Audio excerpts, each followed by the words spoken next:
기도할까요? 하나님, 우리 권사님들의 고백처럼 주님이 없으면 설 수 없다고, 살 수 없다고, 우리를 붙들고 계시는 주님 때문에 우리는 하루하루를 감당할 수 있다고, 이 아름다운 고백이 우리 왕성교회 성도들의 전체 고백이 되게 하여 주옵소서. 시간을 이길 수가 없습니다.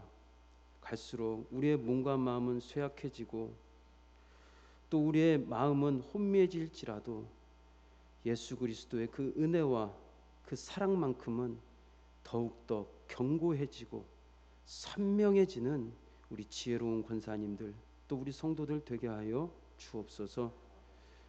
예수님의 이름으로 기도하옵나이다. 아멘. 우리 권사님들 덕분에 오늘 점심 너무 맛있게 드셨죠? 우리 수고하신 우리 섬기신 권사님들 위해서 박수 한번 쳐드릴까요? 네. 한 번 더 우리 권사님들 향하여 엄지손가락을 딱 이렇게 드시고 우리 권사님 최고입니다. 시작. 우리 권사님 최고입니다. 네. 아까 식사를 하는데 한 권사님께서 이렇게 교회에서 외식 시켜주는 교회가 어디 있냐고, 우리 왕성교회밖에 없다고 또 그렇게 자랑을 하시더라고요. 또 우리 이렇게 외식 시켜주시는 권사님들이 또 어디 있습니까? 맞죠? 예, 또 거기다가 또 찬양까지 이렇게 또 하시고 참 너무나도 좀 아름답습니다. 여러분들 참 앞으로 우리가 함께 또 하나님 나라 가는 그날까지 성도가 되어 살아갈 때 이렇게 권사님들의 삶을 우리도 잘 본받아서 섬기고 또 사랑하고 또 이렇게 먼저 본이 되는 그러한 삶을 살길 주님의 이름으로 축복합니다. 오늘 말씀 제목은 가슴 아픈 역사, 가슴 아픈 역사라는 제목으로 나누도록 하겠습니다. 예수님이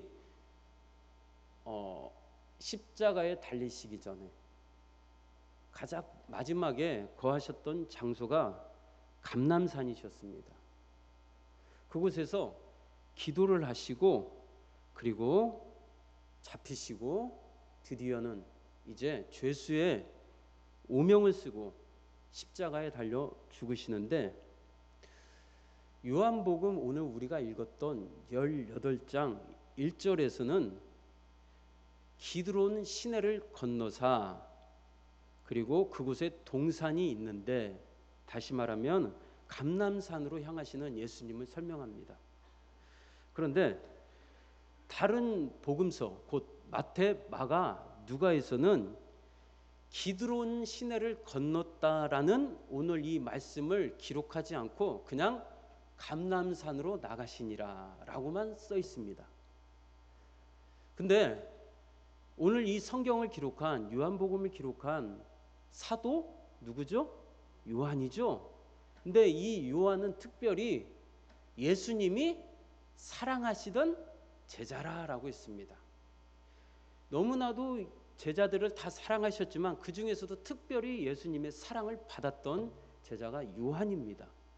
그런데 사랑을 받았고 가장 가까이서 함께했던 이 요한은 다른 제자들은 이 기드론 시내 건너편으로 나아가셨다라는 말씀을 기록하지 않고 그냥 대충 기록했는데, 가장 사랑을 받은 요한은 아주 섬세하게 하나도 놓치지 않게 하기 위하여 예수님이 기드론 시내 건너편으로 나아갔다, 그곳에 있는 동산으로 가셨다라고 구체적으로 기록을 합니다.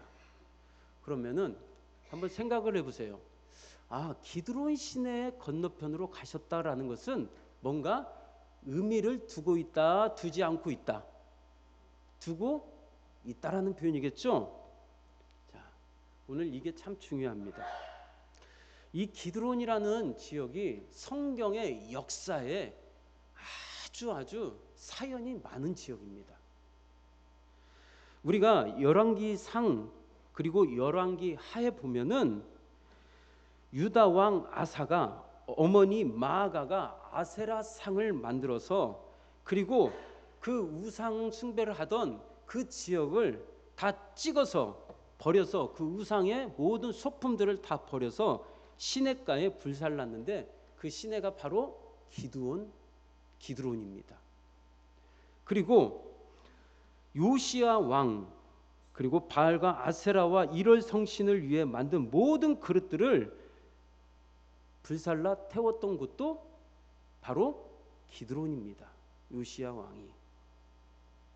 그리고 히스기야 왕 역시 역대하 29장에 보면은 여호와의 전에 모든 더러운 성전의 기물들을 다 끌어다가 불살라서 태워버리고 없애버린 것이 기드론입니다. 그러면은 여러분, 기드론은 어떤 장소입니까? 따라서 하겠습니다. 심판의 장소이다. 그 기드론 시내 계곡은 심판의 장소로서 여러분들이 꼭 이 시간 기억하시기 바랍니다. 그리고 또 이 기드론이라는 시내가 또 가슴 아픈 역사가 있습니다. 사무엘하 15장 1절에서 12절에 보면 압살롬이라는 인물이 나옵니다. 여러분들이 잘 아시죠? 다윗 왕의 아들입니다. 그런데 오늘 그 사무엘하 15장 성경 본문을 제가 오늘 간단하게 아주 쉽게 설명해 드릴게요. 어떤 내용들이 나오느냐? 다윗 왕에게는 총 15명의 아들이 있었습니다. 그 아들들이 헤브론에서 6을 낳았고 예루살렘에서 9을 낳게 됩니다. 그렇게 다윗 왕은 15명의 아들들이 있을 만큼, 자식들이 있을 만큼 아주 정말 다산의 왕이었죠. 그런데 그 중에 암놈이 아닙니다. 순놈, 암놈 할 때 암논이라는 맏아들이 있었는데, 이 암논이라는 맏아들이 자신의 장자 명분이라는 그 권력을 이용해서 배달은 자기 여동생 다말이라는 자기 여동생을 강제로 동침을 해버립니다. 근친상간이 일어나는 거예요. 그러니까 이 다말이라는 너무나도 예쁜 여동생이 강간을 당하고, 그리고 그 다말의 같은 배에서 태어난 오빠 압살롬이라는 사람이, 동생이, 자기 형이, 배다른 형이, 암논이 자기 여동생을 겁탈한 것을 보고 기분이 좋겠어요? 안 좋겠어요? 안 좋죠. 그래서 자기 형을 죽여버립니다. 그러자 압살롬은 그 후로 형을 죽였다라는 그런 죄책감 때문에 자기 어머니의 고향인 구슬로 도망하고 거기에 피신하게 됩니다. 그런데 몇 년 후에 요압이라는 다윗의 스라가, 왕이여 이제 노여움을 푸시고 압살롬 곧 그래도 왕의 후계자가 아닙니까? 아들을 용서하시어 다시 본국으로 돌아오게 합시다 라고 그렇게 요압이 간청을 하자 다윗이 허락을 합니다. 그런데 이때부터 문제가 생기게 됩니다. 아버지의 그 사랑으로 용서를 받고 그리고 다시 왕궁으로 돌아오게 됐는데, 압살롬이 이때부터 아버지에 대한 쿠데타를 일으키고자 백성들과 아버지 사이를 이간질을 하게 합니다. 자기가 이제 직접 그 나라의 순시를 나가서 사람들을 만나고 소통하고 백성들의 근심을 다 들어주고 환심을 사는데, 그게 순수한 아버지의 뜻을 받들어 행하는 게 아니라 누구 편을 만들려고? 자기 세력을 확장시키려고 그렇게 백성들에게 마음을 사기 시작합니다. 그러다 4년이 지납니다.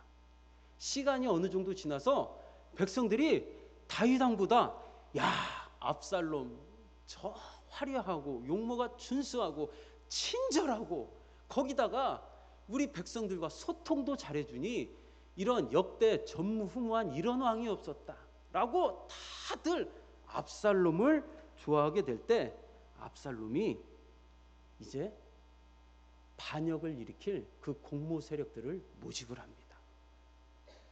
그리고 그렇게 모인 자기의 장군과 지휘관들이 합 200명이나 됩니다.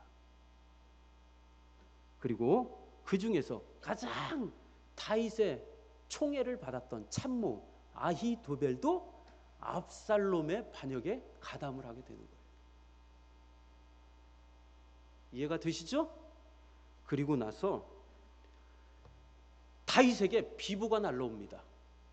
왕이시여, 당신의 아들 압살롬이 당신에게 반역을 꾀하고 당신을 죽이려고 합니다. 그러자 아버지 다윗이 어떻게 합니까? 도망을 가기 시작합니다. 집안에 있어서는 안 될 근친상간과 아들이 죽고 또 그 아들이 자기를 죽이고자 반역을 일으키는 아주 있어서는 안 될 비극들이 일어나고 다윗은 도망을 가게 됩니다. 그런데 여기서부터가 재밌습니다. 그 도망을 갈 때 다윗이 어디를 건너가는지 아십니까? 오늘 이 심판의 상징이 되는 시내 계곡 기드론을 건너가게 됩니다. 근데 그때 그 기드론 시내를 건너갈 때 다윗 왕이 이런 마음을 표현합니다. 이게 오늘 참 중요합니다. 자, 우리 한번 성경을 보겠습니다. 이 성경을 우리가 좀 찾아보면 좋겠습니다. 사무엘하 15장 30절입니다. 사무엘하 15장 30절.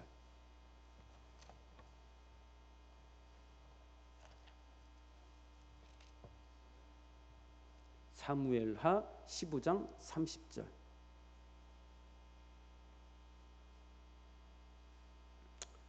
자,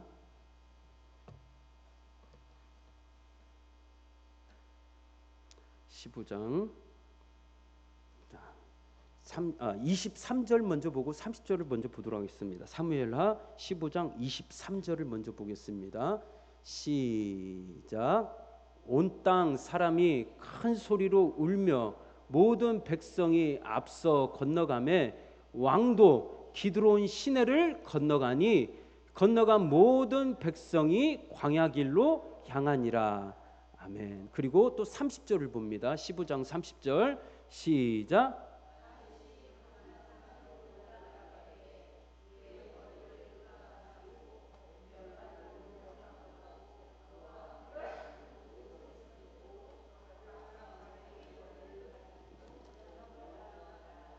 아멘. 23절에 보면 온 땅 사람이 그 백성들을 말합니다. 다윗 왕과 함께 이제 그 쿠데타의 반역을 피하고자 도망가는 백성들과 그리고 참모들과 왕궁의 또 그 지휘관들과 그리고 다윗 왕 모든 사람들이 큰 소리로 울며 기드론 시내를 건너가는데, 그리고 또 30절에서는 그 감난산, 예수님이 기드론 시내를 건너고 감난산으로 향했다라는 오늘 그 예수님의 행적처럼 오늘 다윗 왕도 큰 소리로 기드론 시내를 건너며 울면서 이제 감난산으로 올라갑니다. 여러분, 오늘 이 다윗 왕이 왜 울었는지를 알아야 사도 요한이 요한복음 18장에서 예수님이 기드론 시내를 건너갔다라는 그 다윗 왕과 그리고 예수 그리스도의 그 심정이 지금 사도 요한이 그걸 드러내고 싶었던 겁니다. 여러분, 다윗 왕이 지금 기드론 시내를 건널 때 왜 울었습니까? 이게 중요하죠. 지금 왜 울었을까요? 아시겠지만 제가 설명해 드릴게요. 지금 왕으로서, 아버지로서 반역을 당한 겁니다. 심지어는 자녀가 아버지를 죽이려고 하는 겁니다. 그리고 더 넓게 대국적으로 봤을 때는 자기 부하가 왕을 반역을 일으킨 겁니다. 여러분, 우리가 바로 압살롬 같은 자들이었다라는 겁니다. 우리가 예수님께 정말로 진정한 왕으로 오신 예수님을 우리 백성들이 그리고 우리가 반역을 일으켰습니다. 그리고 또 그것을 가정적으로 봤을 때는 우리의 영원한 아버지가 되시고 진짜 아버지가 되시는 그 예수님을 우리가 어떻게 했습니까? 죽이라고 십자가에 향하여 외치고 우리가 아버지를 향하여 쿠데타를 일으킨 겁니다. 이게 지금 사무엘하 거기에 나오는 압살롬이 다윗 왕을 반역을 일으키고 그 아들이 아버지를 죽이고자 했던 이 모습이 지금 요한복음 18장에서는 사도 요한은 바로 이제 곧 기도를 마치고 십자가를 지기 위하여 기드론 시내를 건너고 감난산으로 가는 그 다윗 왕의 심정을 지금 사도 요한은 그것을 우리에게 다시 한번 그 가슴 아픈 역사를 우리에게 알려주고자 학습시켜 주시는 겁니다. 성경은 바로 역사의 반복을 우리에게 알려주고 있습니다.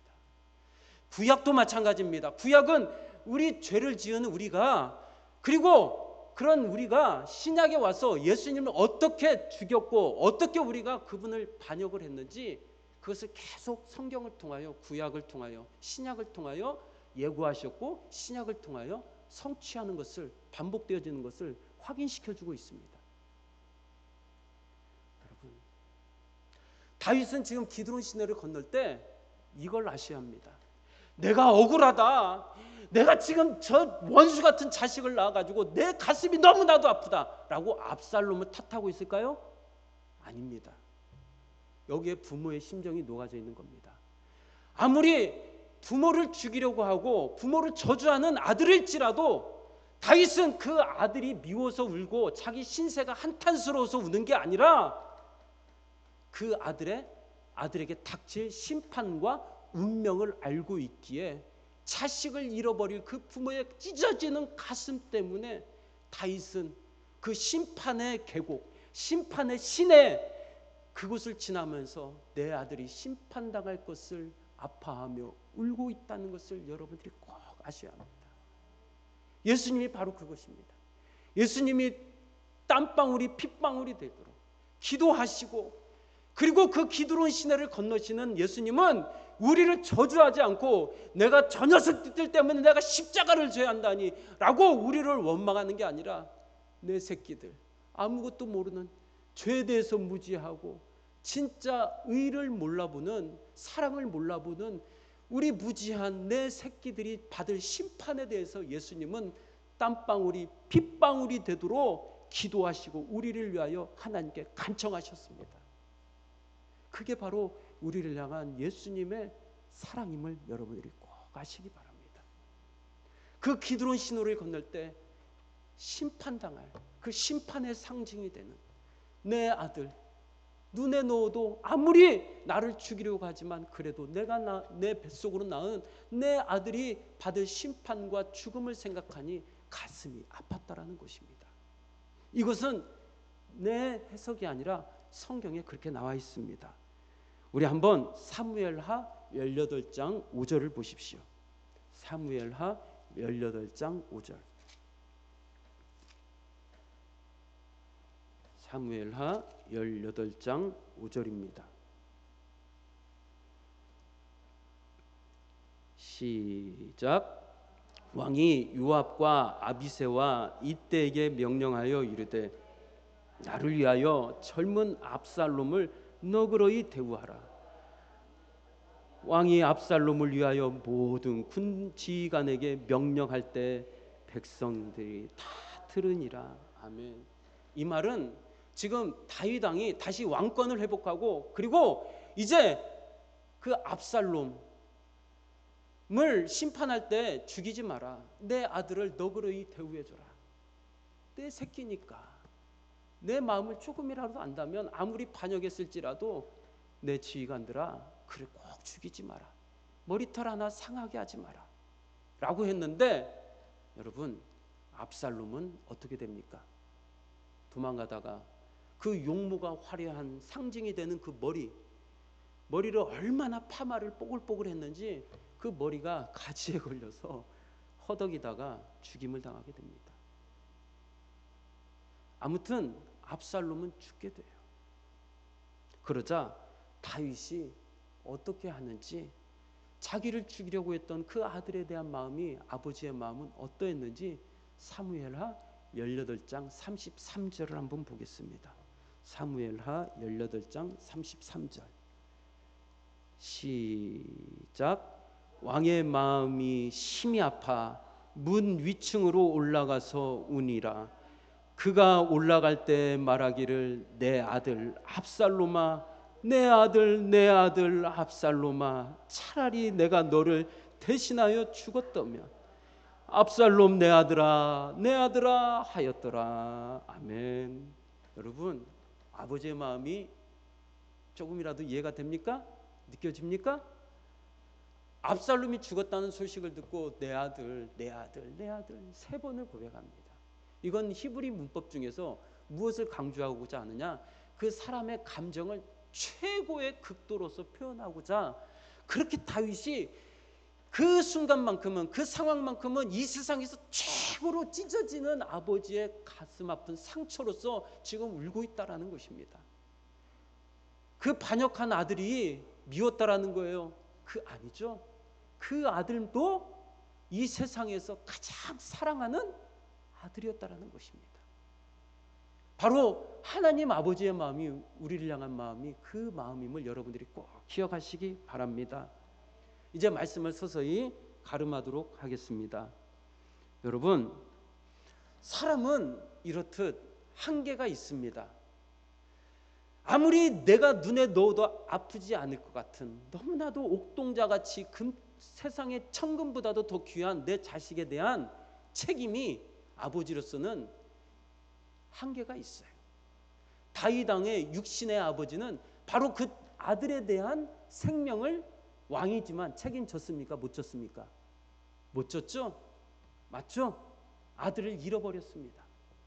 그러나 사도 요한은 바로 오늘 이 본문을 통하여 우리에게 전해주고자 하는 말씀은, 봐라, 이 기드론 시내를 건널 때, 그리고 그 심판이 상징이 되는, 그리고 그곳에서 하염없이 울었던 다윗 왕은 자기를 아들을 너무나도 사랑했지만 그 아들을 잃어버린 육신의 아버지에 불과했다. 하지만 우리를 위하여 끊임없이 기도하고 그리고 자기 몸을 찢어 죽이면서까지 우리를 위하여 사랑하신 그 예수 그리스도는 우리의 생명을 책임지시는 진짜 아버지가 되어주신다는 것을 믿으시기 바랍니다. 바로 그것을 우리에게 다윗 왕과 예수 그리스도를 비교하고 있는 겁니다. 똑같이 가슴 아파하고 아들을 잃은 슬픔은, 그 부심은, 부정의 마음은 똑같지만 우리의 영원한 생명이 되신 예수 그리스도는 우리가 죽었어도, 그리고 죽을 자리에 있어야 할, 죽어야 할 그런 명분임에도 불구하고 우리를 살려내신, 우리를 위하여 오히려 자신이 죽어버리시는 진짜 희생의 아버지가 되어주셨다는 것을 여러분들 꼭 기억하시기 바랍니다. 여러분, 오늘 요한복음 18장 7절과 8절을 한번 보십시오. 요한복음 18장, 오늘 본문 18장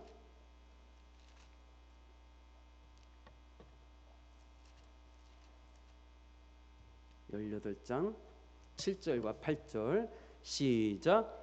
이에 다시 누구를 찾느냐고 물으신대 그들이 말하되 나사렛 예수라 하거늘 예수께서 대답하시되 너에게 내가 그니라 하였으니 나를 찾거든 이 사람들이 가는 것을 용납하라. 아멘.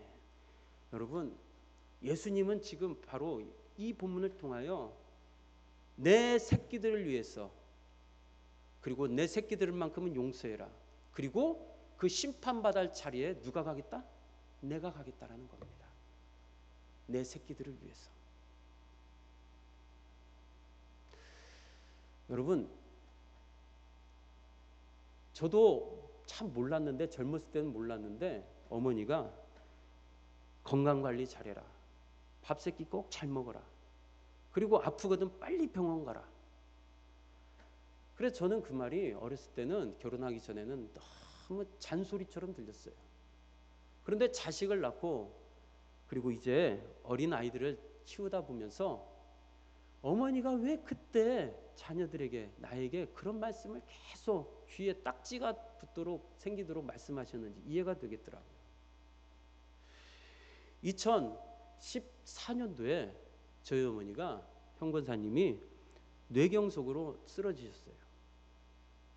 그리고 나서 뇌경색이 어느 정도 그래도 감사하게도 심하지 않고 좀 회복될 즈음에 병원에서 청천벽력 같은 소식이 들렸습니다. 자궁에서 피를 쏟는다고 어머니가 몸이 이상한 것 같다 해서 혼자 병원을 찾으셨는데 자궁암이라는 진단을 받았어요. 상태가 아주 안 좋다라는 겁니다. 그래서 수술을 했습니다. 하나님의 은혜로 감사히 수술을 마치고 한 7년이 지나서 이제 회복이 됐나 싶었는데 또 몇 년 전에 재발을 하신 거예요. 그래서 이제는 수술은 못한다. 병원에 손을 뗀 겁니다. 마지막 그래도 항암 치료라도 방사선 치료를 받아보자. 병원에서는 저에게 조심스럽게 주치의가 이제 많이 사셔야 6개월밖에 못 사십니다. 마음의 준비를 하십시오. 그래서 제가 또 다른 병원도 가봤습니다. 그리고 어머니께서 충격을 받으실까 봐 제가 직접 주치의를 만나서 어머니에게 혹시나 앞으로 연명기간이 얼마나 될까요? 했더니 똑같이 이번에는 6개월도 못 사신다고. 그래서 이제는 방사선 치료를 마지막으로 받아보고 회복권 다 해보자 했는데 그게 지금 벌써 올해 4년째가 되어갑니다. 치료를 받으시고 지금까지 잘 그래도 하나님 은혜로 살아계시는 거예요. 그때 저희 어머니가 이런 말씀을 하셨어요. 자신이 이 암에 걸린 것이 혹시라도 자녀들에게 역사, 반복이 될까봐 가슴 아픈 역사의 반복이 될까봐 나는 이렇게 죽더라도 니네들은 꼭 건강검진 잘 받고 아프지 말고 살아라 라는 이 부모의 마음이 그때 저에게는 참 가슴 아프게 다가왔습니다. 어느 부모가 여러분 건강도 유전이라고 하죠. 질병도 유전이라고 합니다. 본인이 아픈 병이 꼭 자녀에게 그게 유전이 될까봐 전가가 될까봐 그게 후회스럽고 자녀에게 미안한 게 부모의 심정인 것 같다라는 것을 요즘 저도 알게 됩니다. 어머니도 저희에게 미안하다고 하는 거예요. 혹시라도 너희들에게 이런 안 좋은 병이 전가가 될까봐 미안하다. 여러분들도 다 같은 마음일 겁니다. 내 아픈 내 질병 이 더러운 것들이 계속해서 반복적으로 우리 가정의 역사 반복이 될까봐 너무나도 가슴이 아파하는 거죠. 하나님이 바로 이 죄의 반복과 가슴 아픈 역사가 인류의 반복이 되니까 내가 이 질병과 저주와 이 모든 죄의 사슬을 끊어버리고자 우리에게 단방에 예수 그리스도를 보내주셔서 우리에게 남아있는 이 죄의 저주와 역사의 반복을 끊어버리셨음을 믿으시기 바랍니다. 너희들은 이제 더 이상 죄의 반복 속에 살지 말아라. 이 죽음의 반복 속에 살지 말아라 라고 오늘 그 기드론 시내를 건너시며 그 심판의 시내를 건너시면서 정작 본인이 심판을 당하겠다고 우리를 위하여 다 용납하시고 그 십자가의 고난의 자리를 통과하신 아버지의 사랑을 여러분들이 꼭 기억하시길 바랍니다. 그게 복음입니다. 우리 한번 앞뒤적으로 인사하겠습니다. 예수님이 우리의 진짜 아버지가 되십니다. 우리 찬양하겠습니다. 우리 한번 다 같이 나오셔서 우리 찬양팀 나오셔서